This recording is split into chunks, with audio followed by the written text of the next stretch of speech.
Uh, Welcome to DojoChat. I'm Sensei Mish. I have with me today Jeremy Richards. He is a martial artist out of Mississippi, and his internet was down at home, so he's going to be in the car. Hopefully, he'll have better internet on the road than he does at home. So, Jeremy, thank you for coming on today. I appreciate it. I appreciate you having me. It's truly an honor. Yeah.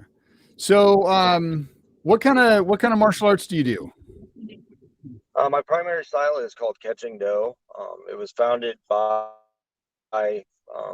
4 Vietnam vets out of Peoria, Illinois. Okay. And how long you been doing that? I think this year marks my 20th year. Oh wow, pretty cool. Yep, I started in 2001. Okay.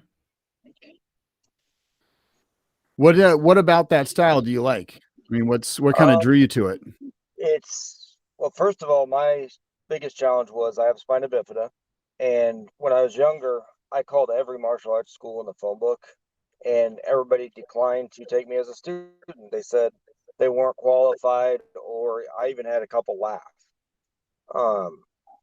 when I showed my interest. So I ended up meeting my instructor through my brother. He was working with him at the time, and he said he was willing to go ahead and give me a try and see, what I could do. He's an amputee himself, and so he figured he could take a shot on me, and here I've stuck with it. Very cool. Very cool. So what kind of challenges have you had, that you found that you've been able to overcome because of your physical, I don't know what you want to call it. Right. Do you even call it a handicap, or do you call it, what kind of term do you use? Well, I usually just refer to it as a disability, but in my mind, the only true disability is the one you believe exists. Oh, So that's awesome. I just kind of leave it as a technical, medical term. But to me, I can achieve anything as long as I'm determined enough and find a way to adapt to it. Cool. Awesome.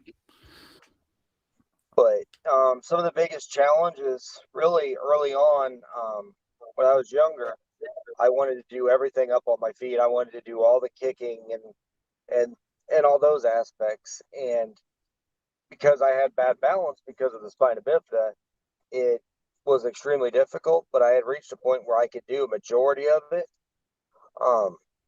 Then a few years ago, I had lower lumbar surgery, and now I'm primarily in a wheelchair. And so I had to kind of readapt again to that. But I was able to have balance better than most people that have spina bifida. Like before the spine surgery, I had knee surgery, and the nurse is telling me, "Oh, I'll leave you in a chair without somebody else to help us." I'm like, I'm used to taking it on one leg. It's so. Yeah,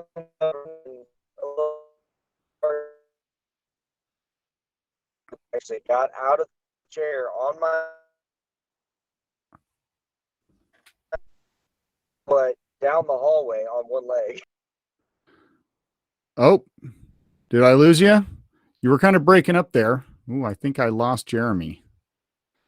Okay. Let's send him a text.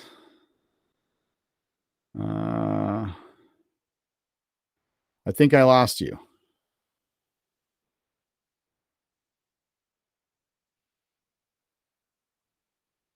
Okay. Well, hey, this is great for live chat. Oh, okay.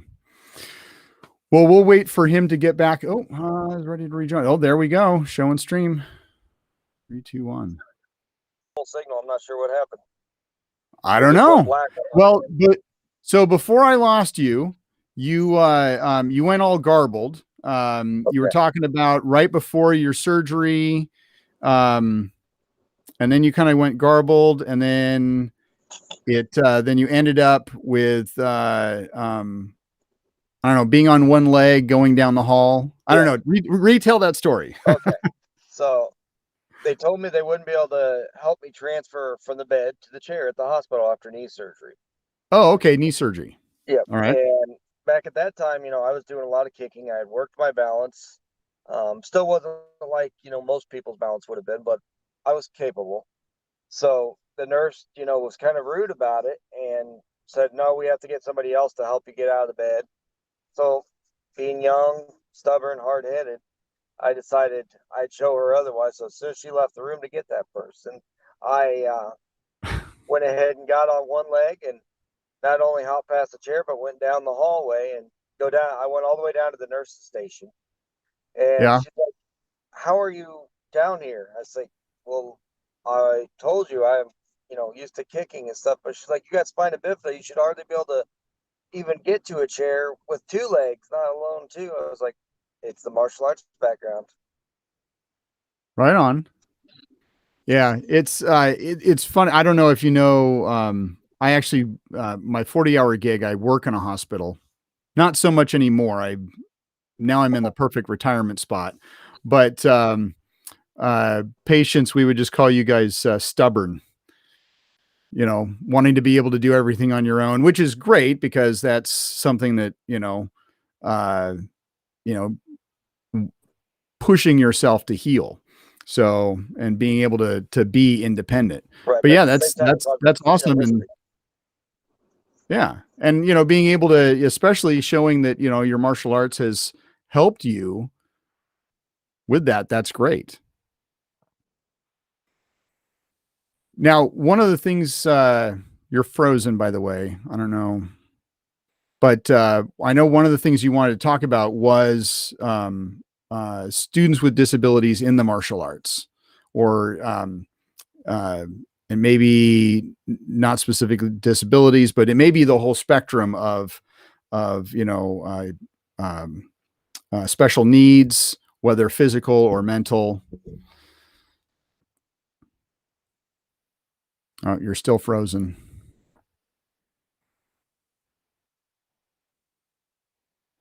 Oh, and we lost him again. This is a great topic. I really want to talk about this topic. Well, as we wait for him to come back, uh, I had a student for a long time who was on the spectrum, Asperger's, and to be honest, it was a challenge. It was the first student I'd really had um, uh, with who had been diagnosed that way, basically kind of like a mild Asperger's, ADHD, and so trying to keep the person focused, trying to get you know I don't know, he liked to tell a lot of stories, and I kind of allowed for that in class just so I could kind of rein him in at the end. So I don't know, it was interesting. Now he doesn't study with me anymore. He's in high school and has found other interests, but I know his parents really, just kind of raved about how I was helping him. And honestly, I didn't even think that I was helping him at all. So, um, uh, just because I was learning and stumbling and all that kind of stuff. Let's see. Let's let him know again. Um, I lost you again.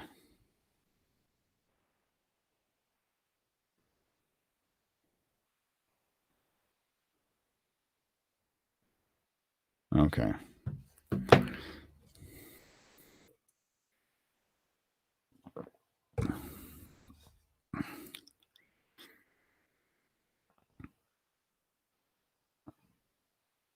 He says, it's weird. Everything's working, but page for show.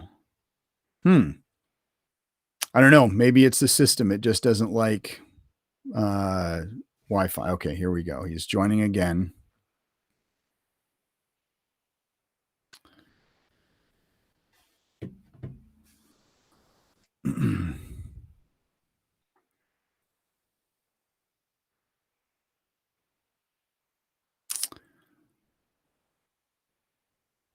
All right. He's trying again. Is it going to work? Is it not going to work?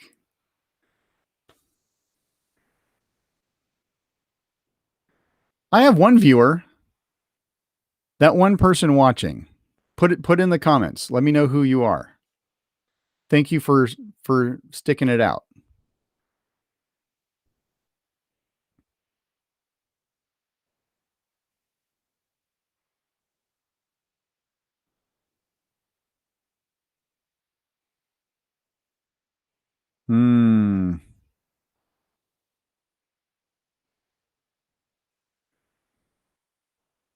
Let's see if I can't. Okay.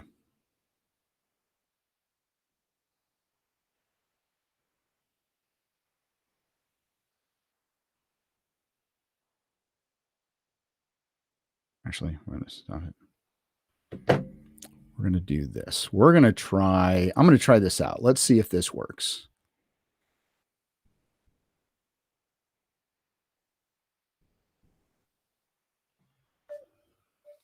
I'm going to call him on Messenger and see if I can share. Hey. Okay. So we're going to try something. I don't know. We're going to see if this works. Let me see. Let me try and share. I don't know if I can share a screen or if I can share a window. Let's see.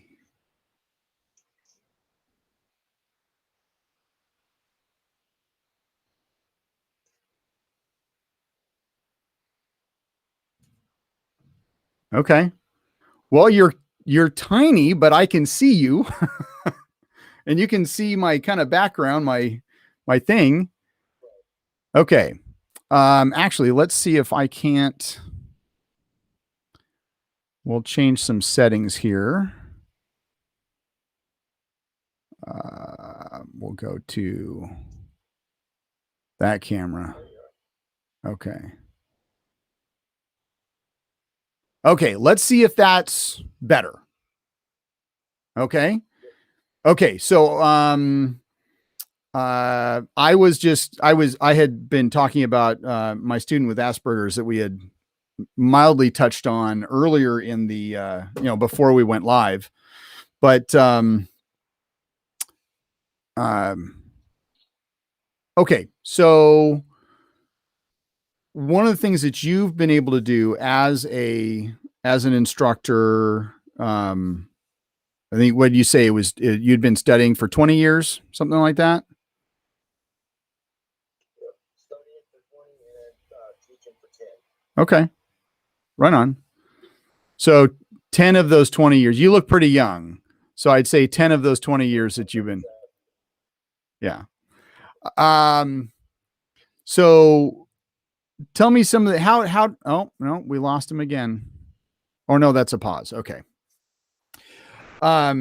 So tell me some of the things that you have been able to do as an instructor when it comes to teaching special needs kids. The main thing to me is not only have I taught them, the physical aspects of the style, but basic life skills to help them with their everyday tasks. I'll put together drills and different things like that to help them. Like, say you got someone with cerebral palsy, they have trouble buttoning their shirt or picking things up, so may stack coins up and have them move the coins from one stack to another to work the dexterity.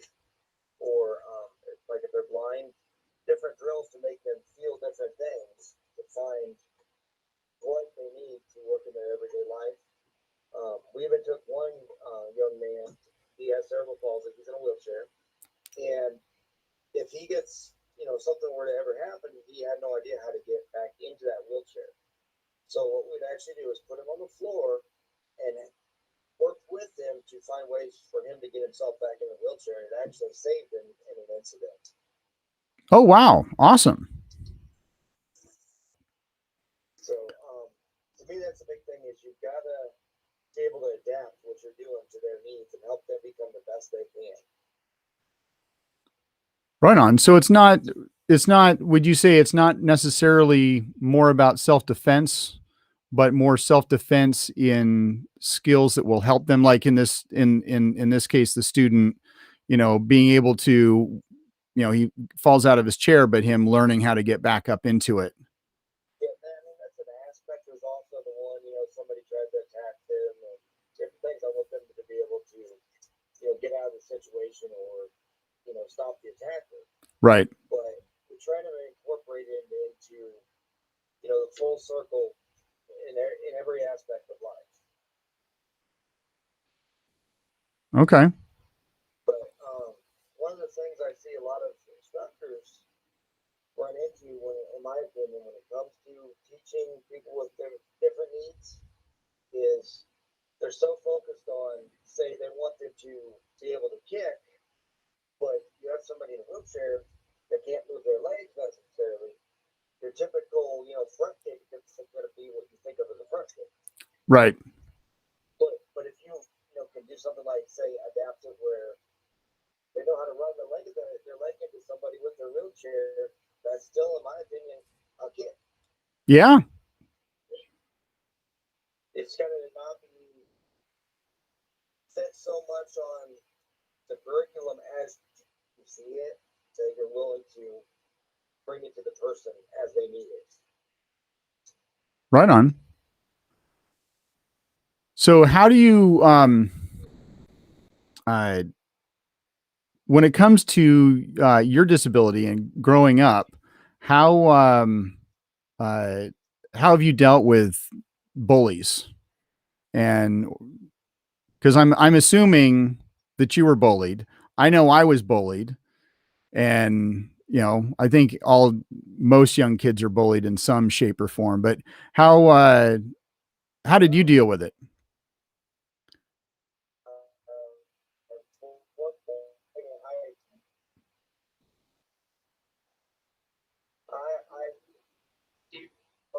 and sort of like, one good punch to the jaw from a bully would kind of end most situations. Which I'm not condoning everybody do that, but Right. Well, generally, in growing up, I found that once you strike back, they don't tend to pick on you anymore. I don't know. Me personally, I am a huge proponent of. they want to control you. Oh, absolutely, absolutely, and that's why I'm a huge proponent to for fighting back. In fact, that the one student uh, that I had who had Asperger's, he was picked on all the time, and you know, I even told his mom that my stance is, I don't want him to start any fights. I want him to finish them. Exactly. And if he ends up getting in trouble because he's defending himself in school, I will be right by his side, and I would hope that she would be by his side. And she was like, absolutely. I fully support that concept. And I never had to go to the school, but she did had she did have to go to the school once to basically defend him for defending himself. And the school was like, okay, our bad, because of course they say that they have this zero tolerance policy on bullying and fighting. And of course, because he was defending himself, he gets in trouble too. But it's like, no. The bully has to, they have to get in trouble as well. Right. Yeah. See, my view is pretty similar to that. I like to go, every route we can first of not taking it to the violence, but if there's no other option, you gotta end it. Mm-hmm. Because I don't want any of my students to be one of these kids that just the bullying goes on, and then they do something completely crazy, and that they'll regret for the rest of their lives. Right. Right. One of the things I've actually taught too is to use their blocks as their strikes. So it looks like, from a technical standpoint, they are just trying not to get hit. I mean, you block somebody the right way, they're not going to keep out hitting you too long. Right. Well, in my system, we actually we don't really. I mean, we don't teach blocking per se. It's more parrying. But when it comes to kata, I've actually changed the term, and a lot of people in my system have that. They're not blocks; they're strikes. And so it is, you're striking instead of blocking, or parrying, and then whatever your typical block would be would end up being that, that finishing move or a move in between. Right. So we had one student that the bully kept hitting him, and all he did was block, and the bully ended up breaking his own arm. Ooh. Well, karma. I had another one where he had a pencil in his hand, and the bully went to swing at him, and he just blocked. That pencil happened to be in his hand, and it went right through the bully's hand. Ooh. Well, like I said, karma. Yeah. But I've known what it's like to be on the other end of that, so try to find the best methods to resolve it with as little violence as possible, but you got to do what you got to do. Right. Now, when it comes to like what kind of drills would you say, because you say that you've used different drills in, to teach, or you've modified drills. Can you give me an example of a drill that you would say, an average student would do that you would modify to a specific student with a disability? Absolutely. Sometimes we'll do a drill where a person has to only use one hand for blocking or countering or things like that. Well, if say somebody has a disability and they cannot use, say, their left hand, that's kind of something they're going to be doing anyway. So I take it and modify it, say, so they get used to relying mostly on the hand that they use. So I'll say put it up in the center instead of your typical hands, 1-1-1. You put it here like it's a pole, and the person has to come in and go around to get to you. Okay. For like another example was we had a young man who had trouble grabbing a hold of anything, so he couldn't make a punch. So one of the things I did was I actually took a safety pin and put it on my shirt with a piece of paper on it, and just had him, instead of punching, just reach and grab that piece of paper off there. And over time of doing that quickly, it basically became a snap punch because his hand started closing as he got closer to the body. That's kind of cool. I like that. I've done something similar, but but not to create that result. But I like that. I like that idea. Being able to teach to close the hand as you're coming in, and using, that's kind of cool. Yeah. Mine was more like putting clothespins on certain areas of the body. And then you had to go in and basically grab them instead of actually making contact. It was a speed thing of being able to go in, pull the, capture the clothespin and get out before being touched or grabbed or blocked or whatever. But I've actually done that one as well. Yeah, but I think that's really cool. I think that's cool. That's a great technique, or a good drill. I always try to find different things. Like my instructor was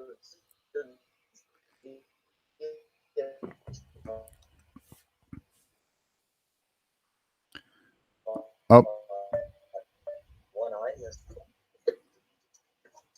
all right. We lost you there for a second. Why don't you start over? Yeah.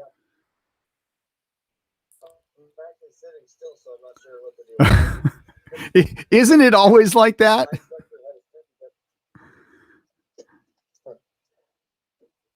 But yeah, my instructor, he had a student that had 20% vision in his eye.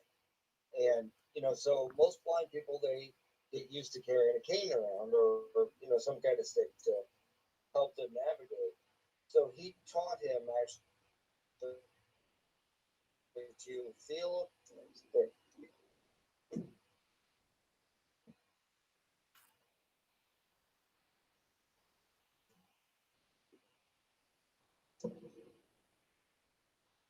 Okay.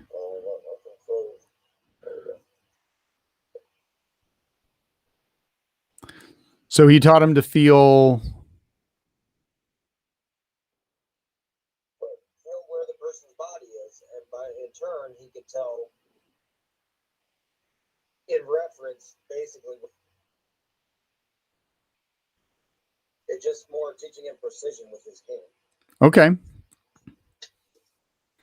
I have a friend of mine, a local instructor, who actually was one of my early guests, Sensei Stan Miller. He does small circle jiu-jitsu, and he has a blind program, and he's been doing it for years and years and years. But he worked and basically teaching. I'm not that familiar with exactly what he teaches, but basically he utilizes small circle, the principles of small circle and sticky hands and touch to be able to help these people out. So if they are, they know, where the person's shoulder is compared to the elbow, it's like, if you can picture where one part of the body is, where the rest of the body is, and then they can defend themselves. And he's been extremely successful. I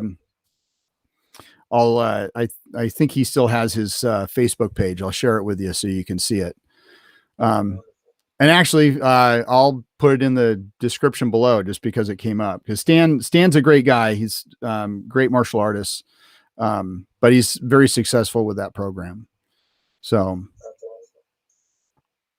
Yeah, sticky hands is another one that I've used a lot, and I've got people without being blind or disabled close their eyes to just get used to the feel of where somebody's how their body reacts, because you can tell if somebody's going to tight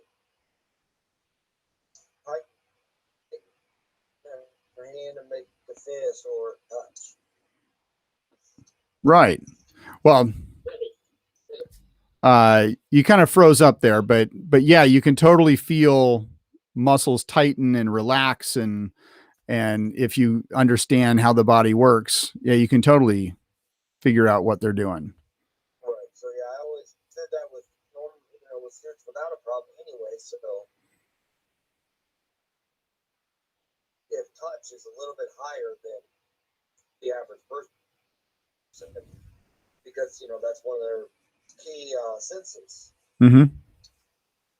So it comes in really handy. Right on. What other things have you been able to do? I've met different celebrities. I've gotten to know martial artists from all around the world, and I consider a lot of them my friends now. And to me, the martial arts is what has helped me to do that. It's made me face fears. I was a DJ for 6 years, so I had to get used to speaking in public. Um, I've actually had the martial arts training save my life. I was in a car accident in 2007, and I hit a patch of black ice, slid across the median, going 55 miles an hour into oncoming traffic. Oh. And just before impact, I remember my instructor telling me that drunks often survive accidents because they let their body relax. And in our training, part of it is you have to relax. So right before impact, I let my body completely go, and they had to cut me out of the vehicle. They said the impact should have killed me. I didn't get injured, and the only thing they could really explain it was the fact that I was so relaxed. Hmm. I mean, and I've heard that same thing. When the reason drunks are usually survive vehicle accidents is because they're in a completely relaxed state.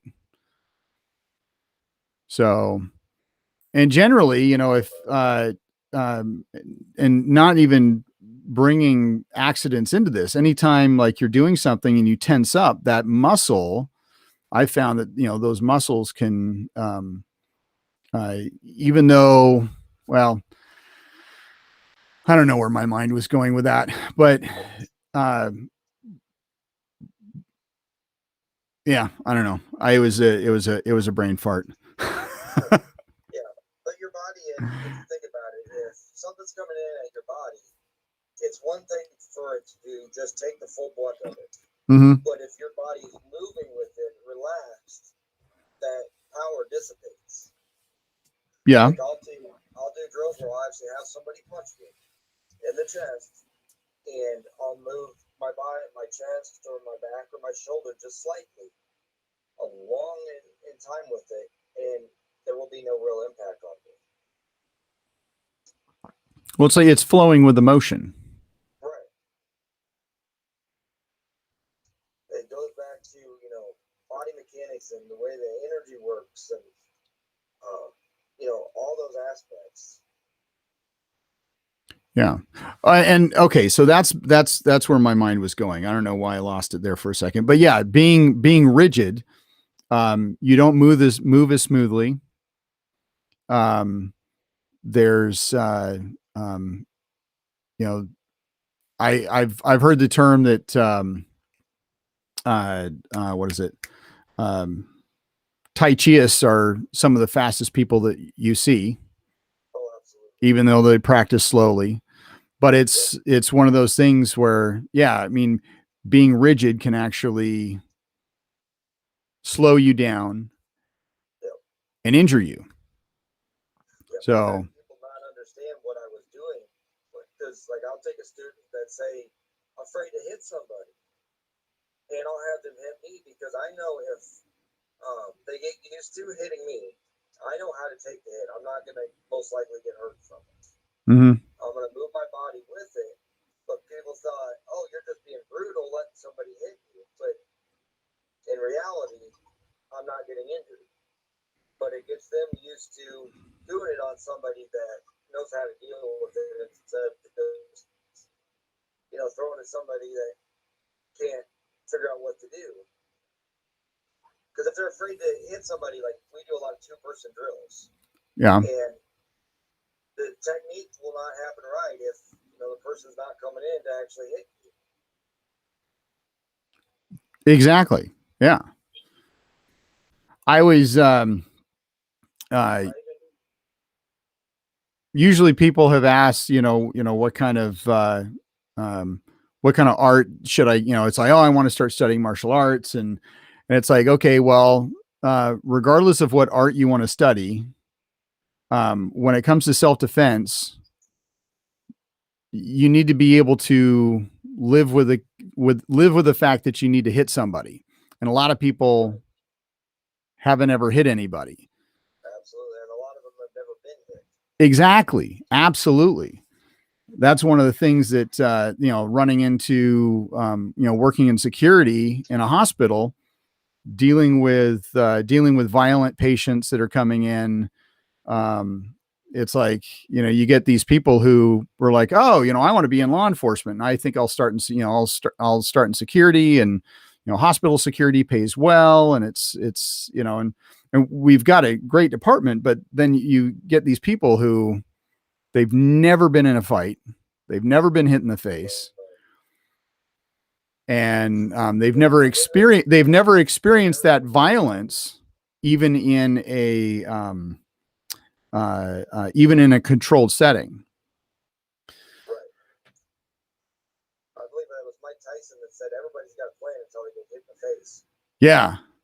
And honestly, I don't think I've ever seen video of him saying that. He always gets attributed to saying that, so I'm willing to give credit to him. But I've also heard people say, yeah, he didn't say that. It came from somewhere else. It's like, okay, well, where did it come from? Well, I don't know. It's like, okay, well, then let's just we'll give credit to Mike. But it's so true. It is so true. You know? I had one young man tell me he wouldn't be afraid in situations like that. Or like say somebody pulled a knife on him or something because he's gone over it in his mind.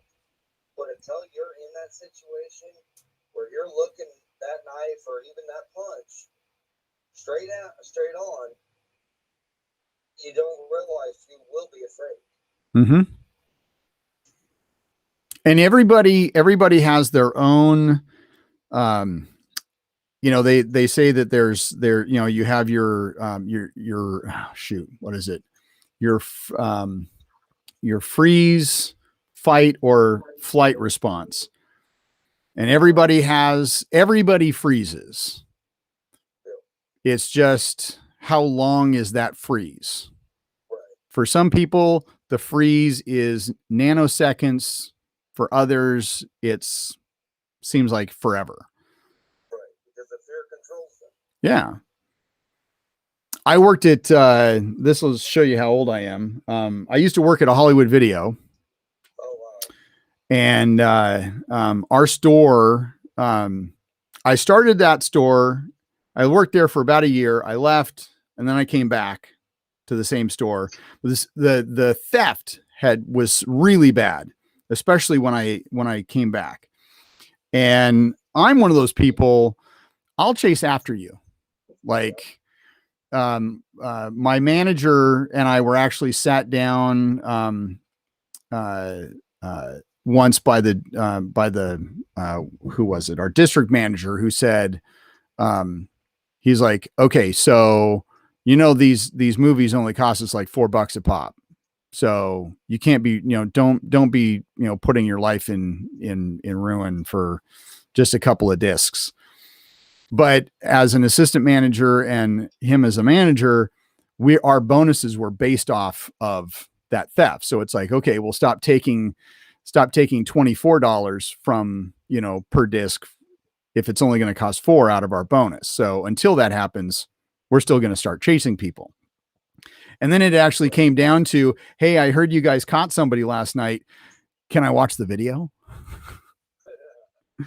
But it's one of those where, we had our entire team, we knew who was going to call the police. We knew who were our runners.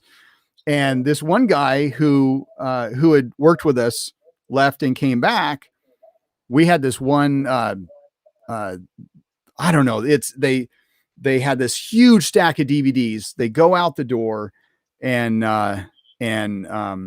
everyone just kind of snapped into it, but he was just standing there with a stack of DVDs, the employee, and he just kind of looked and watched.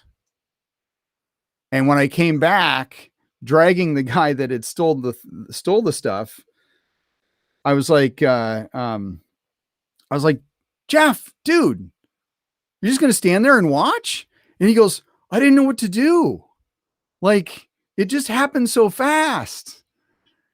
I was like, no, I said, it's okay. I said, I don't expect you to run. I said, but that's a great example of that freeze, because he had talked about wanting to run after people and catch people and but it just didn't happen. At least for him, it was just that freeze. But I don't know. It's, with me personally, I've been a bouncer. I work in security. I am like you. I don't mind getting hit. I love it when an instructor does a technique on me because that's how I learn. Exactly. I don't know. I've got a couple screws loose. I'm just kind of one of those guys. But it's one of those where, teaching people, training them to get them out of that freeze to basically face their fears. I actually, one of my in fact, I think you can still find this video somewhere on YouTube. I didn't shoot it. It was another one, but somebody else had posted it. But I do pepper spray classes, and I had done this pepper spray class for a bunch of my security guys at this one bar that I managed. I didn't manage the bar. I managed the security at the bar. And then I worked there sometimes. Anyway, so we did this class, and, he's a big guy. He's a young kid, and he gets sprayed. And generally, the effects last, if it's not treated right away, the effects last about 30 to 45 minutes. And I kind of say, when you're getting on that 45-minute mark and you've administered first aid and you've done, water and soap or whatever flush, and it's still not, you still can't get him to recover, then we start thinking about calling EMS. Well, he got it really bad. I was, as an instructor, I was like, please, this is not going to be the first time I ever have to call. I was worried, but he ended up recovering. Good, positive story in the end. That next night, we had a big fight. Pepper spray was involved. He walked through a mist. He was pepper spray was going this way and he was running this way, and he ran right through the mist. And, he got it, shook it off, and kept on going because he knew that he was going to be okay in the end. And I think, getting hit in a controlled environment and knowing that you're going to survive, that's important. Yeah. I mean, bouncing, I got my jaw broken. And that was oh, wow. That was 13 some years ago. And I didn't even know it was broken at the time, but here's this jujitsu guy trying to get me on the ground, and I'm, throwing elbows into his back, and he had flipped around in right angle and direction. He came up with a punch, hit me right here. And I, stumbled back, and, but I just got right back into it. Yeah. And then afterwards I was like, my jaw hurts. But it was one of those, I'd been hit so much, in sparring and training, that it's just okay, well, this just another day. We're just gonna, just another situation. Yep. So it's kind of funny. You reminded me of an incident I had when I first started training.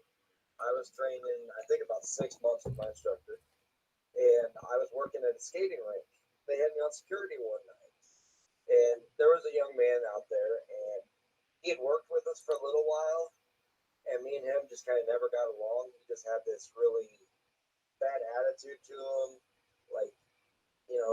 The job was too good for him, but yet he needed it, so he was doing it. And he would get cocky and start cussing at, some of the customers and different things like that. Well, he got let go or quit, I don't remember which. But he came back out there just to go skating one night. I caught him sticking a kid in the cubby hole. Now, he was playing around with the kid. I mean, they both were laughing and everything. But, I couldn't have him doing that. The cubby hole could break, the kid get hurt, a variety of different things that wouldn't be good. So I nicely said, hey, man, please don't do that. And I turned to talk to somebody behind me, and next thing you know, he's swinging at me. I blocked, stuck him in an arm bar, and I'm just as shocked as he is. And he's looking up at me. I have him by the arm. He's just looking up. Next thing you know, I have a whole group of the kids from there all chanting, break it, want me to snap his arm. And I end up, finally letting go and walking away that I needed to fight. But if I had froze even, for more than a second, I would have caught that right in the face. Right. It also showed me, hey, the training is real. Yeah. I mean, if I could use it. Yeah. I don't know. You had mentioned you hadn't, I can't remember if you had mentioned this in the chat or not, but I know we had talked just before we went live. You didn't start until you were like 18. Yes, sir. Yeah. The same thing for me. I didn't start until I was 18. I actually wanted to get into martial arts earlier. My dad said that I could take judo. And no offense to judo guys, I've played judo. It is fun, but at the time I didn't want to roll around. Right. I wanted to hit people, but my parents like, oh, you're going to get hurt, all that kind of stuff. So I didn't start until I was 18 because then I got to choose where I started. But, um, but yeah, uh, being in, I think one of the things for me, um, being in the martial arts for, I mean, it's 30 years now, or almost a little over 30 years now. Um, Martial arts has kind of tempered me because getting in all the school fights, um, there's a couple that kind of stick out in my mind that would be like, cool, that it would have been like the fight was so cool. I wish that there were cell phones back then that could record it just because it was such a cool move. But I didn't know I was doing, it was just like, yeah, it was just trying to survive, you know? Yeah, I used to have a fairly bad temper, and came a point, it was probably about 2012 when I realized I started to really control that because of the martial arts. I got in an argument with my brother of all people, and he ended up swinging at me, and he was just mad and he's kind of raging. I'm sitting at the dinner table, and he's just swinging. I'm blocking, blocking, blocking. Finally, I ducked underneath one and put my hands up and said, "I'm gonna let you throw 5 more, then I'm gonna drop you." And then that ended it. But the old me would have just, you hitting me, I'm gonna hit you right back. Yeah. Yeah. I don't know, man. It's just, to me, martial arts becomes more than just physical. It's really 90% mental and 10% physical, but most people swear it's the other way around. Oh no, I totally believe that it's 10% physical.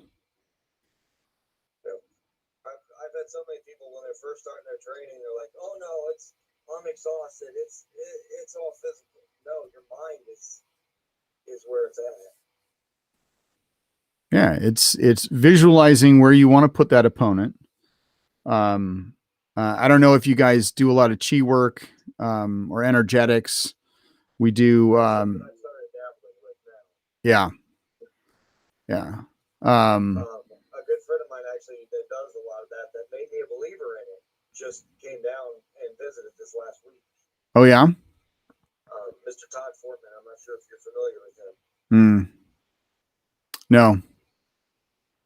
But yeah, I didn't believe chi was even a thing until I met that man. Yeah. And he showed me real quick. He does pressure points and a lot of energy aspects. And again, I'm one of those ones. If you don't do it to me, I'm not going to believe it. I've got to feel it to understand it. Right. And so just a few little things he did. It's like, okay, this is the real deal. Yeah, well, for me, pressure points change my whole thought on martial arts. In fact, I started in Taekwondo, and did that for a couple of years, and luckily I was introduced to pressure points early on in my career or my studies, and I never looked back. It's I think there are sometimes people put too much belief in pressure points and energy. It does go back to proper technique, but when it comes to enhancing and being able to create a knockout with very little energy, physical energy, Yeah, it's amazing. It's amazing to feel, and it's amazing to do. Right, absolutely. It's like I always thought, oh, that's just people a lot of times believing something's going to happen to them with these demonstrations. Until I was the one that didn't believe anything was going to happen, and all once next thing you know, I'm on the ground. Yeah, how long have you been? Did you just do that once, or have you been continuing your studies on that? I've been doing it off and on for I think since 2016. Okay. Just every chance I get to get together with him, he'll come in and show me, or I'll go up to different demonstrations and stuff of some of his instructors. But it's just something I'm trying to slowly learn. I'm actually hoping he'll end up moving down here, Yeah. and we can do it more frequently then. But every time he takes a trip down, or when I still lived in Illinois, every opportunity I got to get with him, I was like, show me, teach me. Right on. How close are you to Indiana? I'm trying to picture the states, but your location within Mississippi, how close are you to like Evansville, Indiana, or even Washington, Indiana? Quite a ways. Let's see, because I'm right down here on the Gulf Coast now. Oh, okay. But like when I lived in Illinois, it wasn't too bad. I went up to a couple of demonstrations up there. Okay. Because the reason I bring that up is because Jim Corn, he has a camp a couple times a year in Washington, Indiana. Okay.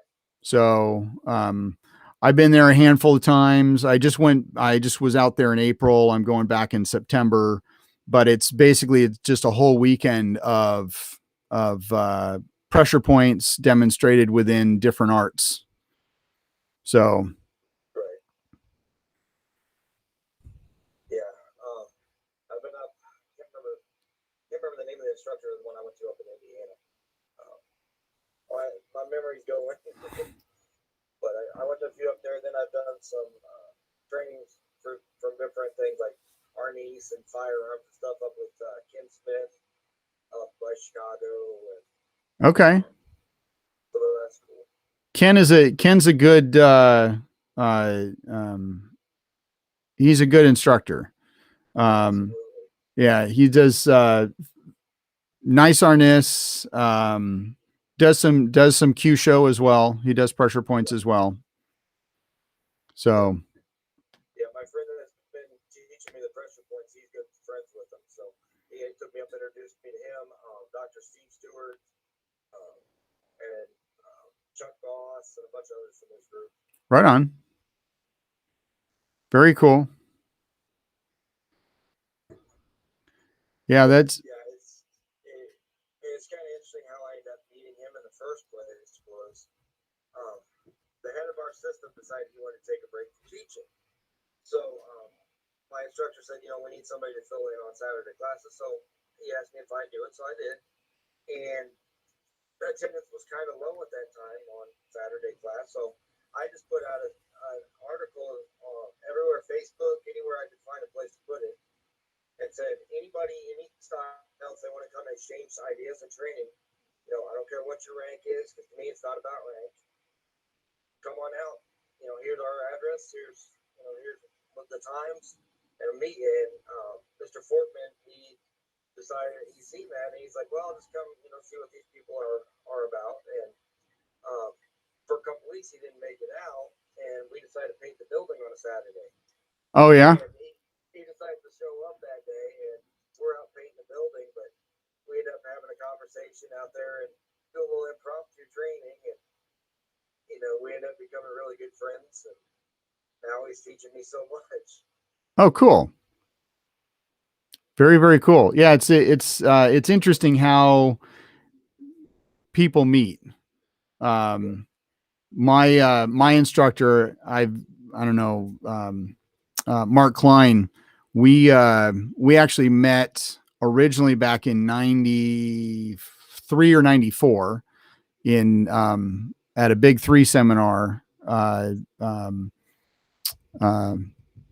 with George, Wally, and Remy. And I went down there with one of the guys I was training with, and I had short hair, a little bit longer than what I have now, but we always had a problem. People always had a problem getting a good hair grab on me. And so I thought that my hair was short enough because I don't care. I'll hit me all you want. I do not like my hair grabbed. So there was this one technique that I can't remember what instructor was doing it. I think it actually might have been Dillman, but the guy I was with, he couldn't get a good grasp of my hair, and so Klein comes over and he's like, "Oh no, his hair's perfect," and he just runs his fingers through the back of my head and just grabs, and I'm like this, and and I don't know, there were several years in between that and then we started chatting over email, and then about me hosting him out here, and then he's like, "So, are you bringing me out or not?" And then we've been buddies ever since. So, but yeah, it's just it's like, so I sometimes like to say that I met him, the first day I met him, he pulled my hair. I understand the hair thing. I used to have real long hair, like down that my waist. And for class, I always get back in a ponytail. When you thanks. One day I come in and my instructor sees that, and me and him are up. He's punching at us, I'm blocking and stuff like that. Next thing you know, grabs that ponytail, wraps it right around my neck, chokes me out with it. He's like, "I told you it was a danger." And then I thought, I was a young man. I thought, oh, that's just a fluke. Mm-hmm. He did it to me a second time. So the very next class, I came back with my head shaved. Wow. Yeah, I toy with the idea of growing my hair out. My hair is one of those where it's like it's perfectly straight. So if you remember, I don't know if you've ever seen Mission Impossible 2. Yes. So the hair that whatever the actor's name is, Tom Cruise, his hair, my hair would be that straight. The hair that he had in that movie. Mine was the same way. It wouldn't be that dark, but it would be that straight. And so I've considered growing it out. It's just the in-between stage because it's straight, but like it gets to about even that long. Let's see, get it for the camera, about that long, about a couple inches, and it's still sticking out. Like, and even if it droops a little bit, I still have this little weird fro-ish type thing. So it really doesn't start laying flat until it gets longer. So it's that in between stage. Then I'm just like, no, I'll just keep my hair short. But I love long hair. When I'm getting into it with somebody, I go for that hair. You can you control the head, you control the body. So if I can get my hands on that hair and pull it around, it's very helpful. Absolutely. So, okay, we have a comment, Warriors Garden Club. I don't know who these people are. Let's see if I can. Oh, here's my cursor. They say, "Howdy from SeaWorld. We're on vacation." So I had put in the chat that I don't know who that is. Well, Warriors Garden Club, thank you for tuning in. Even while you're on vacation, I hope you have a good one. Hey, nothing wrong with that. Yeah. No, I like people to kind of, I don't know if you saw it. I don't think you can see it now because you're through Messenger, but I put it in. Thank you for tuning into the chat. Let us know who you are, where you're tuning in from. Feel free to comment or ask a question and add to it.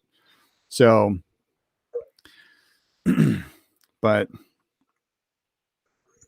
if anybody ever has any questions about teaching people with different disabilities and things like that. I'm always the guy that's willing to answer any questions. If I don't know the answer, I know people that will. Yeah. And they're always welcome to reach out. Actually, this is funny. So I'm looking at this comment. It actually says it was posted at 13 minutes in, but it just showed up now. That's weird. Oh well. It is what it is. Yeah. So okay, I have a question for you.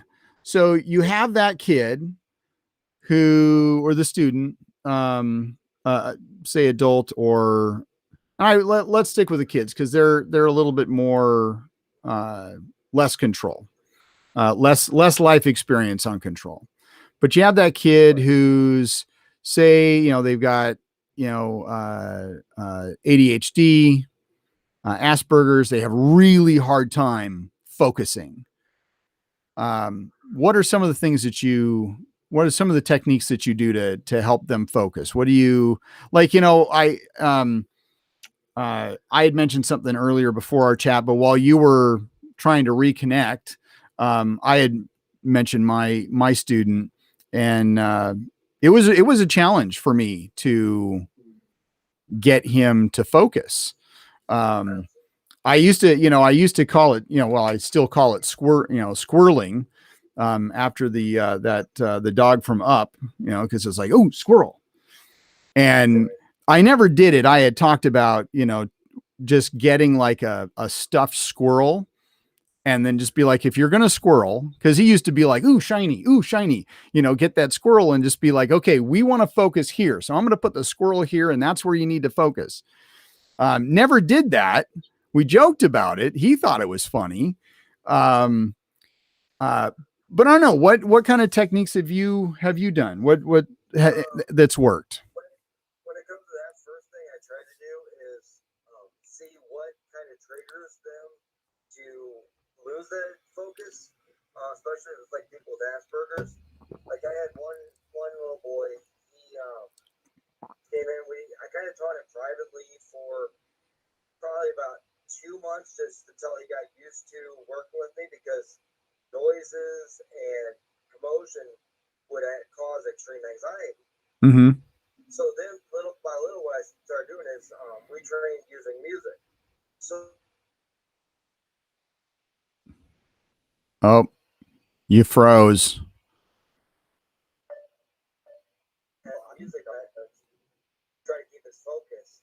And another aspect I would use a lot is I would extend, like especially for ADHD, I would extend the warm ups a little bit at the start of the class. Do a few exercises, some of that excess energy. Okay, yeah, that's.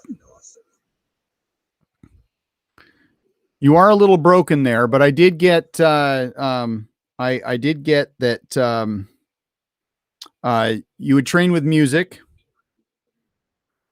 to help keep focus, and that with the kids with ADHD, you might extend the workout just to kind of get out that extra energy, or the not the workout, but the warm up. Because if you want them to use, say, their motor skills or things like that, if their mind is going 100 miles a minute because they've got the extra energy to burn off, if you could take some of that energy down, that actually allows them to slow down a little bit and compensate. Right on. But back to the little boy that had the autism, I found too, if there was a thunderstorm the day he had class, then he may as well not do class. Eventually, we got where he was used to noise and then he could work through it. But the anxiety, it caused severe sensory overload. Right. And so we had to start working around that aspect first, get him used to noises, like one guy popped a balloon, different things like that, to try to get him used to loud noises. And then we slowly integrated him, even on days that there was thunderstorms. Okay. Now, have you dealt with any autistic students that were extremely sensitive to touch? Absolutely.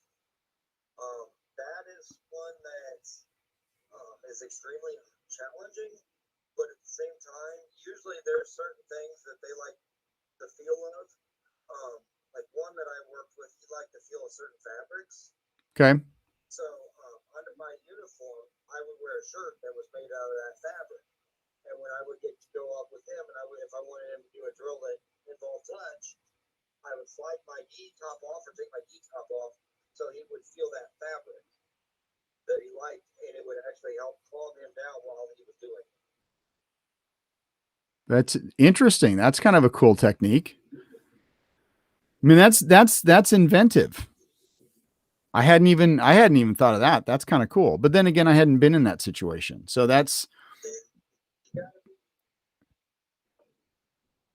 yeah, that's The first thing I kind of like to do is see where their strengths and weaknesses are, and what their needs are, and kind of evaluate that, and then try to tailor everything to the individual. right on. Yeah, that's sounds like you've been pretty successful in that. I've been blessed. I've had some amazing students. Yeah. Right on. Now I know that we've all been dealing with COVID, but are you actively teaching now? I'm just starting to teach one man privately. I was teaching at a couple different places, and with COVID and a few other things, that didn't work out. Of course. So I'm trying to eventually get the financing to open up my own school. Right on. But right now I'm just teaching privately and kind of going from there. Before I was back when I still lived in Illinois, I was one of the associate instructors at the school that I trained at, so I was teaching every week. Okay. Now, are you set up for any like Zoom training or anything like that, or virtual online training? Not at the moment, no. Okay, so it's just in. If you do want to check out some of the stuff that I did, my instructor and I shot videos probably a good that are up on YouTube. I can send you them. Yeah, send me that link and I'll put them in the description so other people can check that out too. So they're not the greatest quality because cameras and all that stuff weren't the greatest at the time. I look back on some of the early stuff that I shot and I just shake my head. Like I don't. So I totally understand that. But it kind of shows the basics of what our system does, and kind of go from there. Okay. We actually had a guy years ago that was from Texas, ended up finding our videos on YouTube and said he was taking the videos that we put up each time and going back and teaching his students what we did just show. So he was essentially stealing your stuff. I hope that he didn't make too much money off. You should have been like, no, there's licensing rights. You gotta license it. Yeah. Yeah. So it's been an interesting experience. Right on. All right. Well, gone a little over an hour. Even though we've had this chat, I mean, some technical difficulties here and there. It is what it is. We've worked through it. I thank you for reaching out and giving of your time today. I thought, I think teaching kids with special needs is kids, adults, just students in general. I think it is important. And I think that a lot of us don't do it very well because we're either scared to do it, we're intimidated. So people who are willing to step up and take that challenge, they just have they have it that much better, To me, if you can work past the stigma and the fear of it, anybody can really do it. You Mm-hmm. just got to find it in yourself to make it happen. Right. And obviously, I mean, in some of the examples you've given, you just have to be inventive, you know. It's like what's going to get this person to focus? What's going to get this person to especially with touch, and like for me, like my art is all about touch. Like it's, hitting and grappling and locking. And so being able to I love that idea coming up, wearing a shirt with a certain fabric so it makes the student comfortable. I thought that I love that idea. That's great. So, but it's just one of those things, just being able to think that stuff up and implement it. Yeah, that's a very good disruptor attitude. So I try, and that's kind of what my instructor always instilled in me. He was the same way. I mean, still to this day, when he's teaching, he's coming up with different things for each of the students. yeah. All right, sir. Well, I thank you for coming on. Send me those links and I will add them to the description below and on both our the Facebook stream and the YouTube stream. And I don't know, any parting words? Just take your time and focus on being the best that you can be and make your students the best they can be. Couldn't agree more. Couldn't agree more. All right. So thank you guys for tuning in. If you have hung out this long and you still haven't subscribed, please do hit the subscribe button, hit the like button, share this. And even if you're coming in and, leave a comment in the comments below, continue this conversation offline. Well, or maybe just not live. Sure. I can comment. Jeremy will comment. Let's see. Anything else? I know you have a Facebook page, kind of an inspirational thing. That'll be in the description below. All the links are down there. So thank you for tuning in, and everyone, train hard, be safe.